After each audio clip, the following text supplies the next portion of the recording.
I think he lost the tire. He's going to lose control. Whoa. Sliding out here. Wow. What happened there? One of the rear compartments That's opening up. Let's see if that's going to be it for this driver here. Oh, my God. As they totally lost control. And, yeah, I think he's had enough. We'll try to get to the south side here as we're off of Indiana and Denison Street. So, wow, just wild almost ending. Right when we got overhead.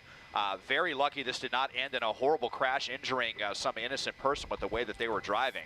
So, fortunately here, looks like out on the pavement, hopefully going to be a peaceful ending. All right. Yeah, well, and that Desmond, was I just want to interesting, recap for our viewers. but This was the LA County Sheriff's Department that was in pursuit of this reported stolen utility truck, utility van slash utility truck here, chasing it through the East LA Boyle Heights area. We know that the suspect has crashed at least twice during the course of this pursuit. And actually, Desmond, on this most recent pass, so it's a shame that we missed the scene of one of the earlier we crashes. Missed so there were a actually lot units of the that were chase kind of in that because the area, news hadn't gotten with there that. yet. But yeah, somehow, and you know, I did hear them calling for spike strips earlier, Desmond. I didn't see them actually use one, but I did see them or hear them call for it. At one point, that front left tire we think came off. We saw those sparks. The lady got away, Whimsical said? No way. LA County Sheriffs and LAPD. Des, as we have deputies walking. Damn it. All right, guys. That's it. Yep, and they are putting him in handcuffs here, not wasting any time with this person. And it looks like they could see that there's no one else in the compartment. Done already, so, yeah. He had some sparks and like spun out. The interior, the rear compartment here to see what is in there.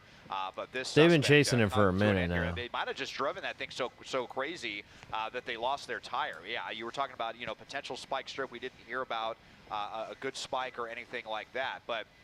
Sheriff's deputies, sometimes when these pursuits get really wild, they let them go for whatever reason. Yeah, I mean, these news stations just went live like 5 minutes ago. Yeah, but Des, Susie Suh, Chauncey Glover joining us here at the chase has been going on for a minute. It had been going on for a minute. That van spun around right there. Yeah, that was just crazy to see the sparks, Mike, that were flying out of the car. And one of the things that I'm thinking about is that utility truck. It was stolen. That was someone's livelihood. And someone so he stole that truck. All right, guys. I'm not going to stay live too much longer. Yeah, I mean, remarkably, a tire is probably. I mean, there could be some damage, to the front. Yeah, the tire took him down, man. The way that thing was driving, I mean, that is essentially a missile.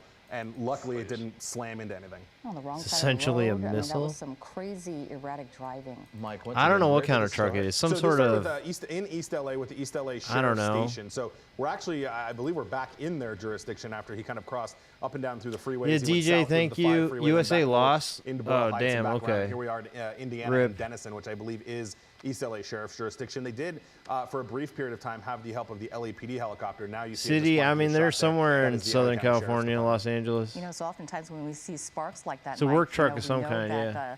The officers tried something. Perhaps the deputies, they tried a... If I go live again tonight, it's because there's another chase. Hopefully that's the case.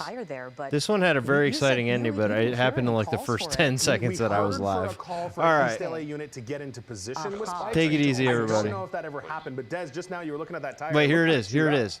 Already, didn't it? Yeah, not just that, but you can see it looks like the bumper's dislodged as well, and we know that the suspect he must have like two turned or something. Like, how did he so just maybe, spin out so bad? bad? One of those crashes might have done some damage to the wheel well or the tire or something. So maybe that's what happened. I mean, we heard this guy fishtailing, and even in the brief time that we were on the pursuit, it looked like they were really having trouble controlling the vehicle. So just the tire gave up there. Drifted, lost control, spun out amazingly. A couple from Hawthorne followed her, and she ditched the SUV under a bridge. Oh, that's smart. Are they shooting? Nah, there's no shooting. Slipstream, what's up? No shooting. But it could have been so much worse, guys. Okay. And Desmond, you said there were 2 other crashes before we got to this ended pretty and crashed out right here. Safely, I guess. The guy got out and got on the 2 ground. other crashes, one of them not too far away from where we are right now. We didn't hear about the severity of those crashes, if any innocent people were hurt or anything. It doesn't appear just that they narrowly were missed this other van. At least looking at the damage of this vehicle, hopefully that was the case. But whatever those collisions were, it certainly seemed like it was enough to disable this vehicle eventually. All right. If you're just joining us here on KCAL News at 8, take it easy. I'm getting out of here. News at 8 tonight. This is a pursuit.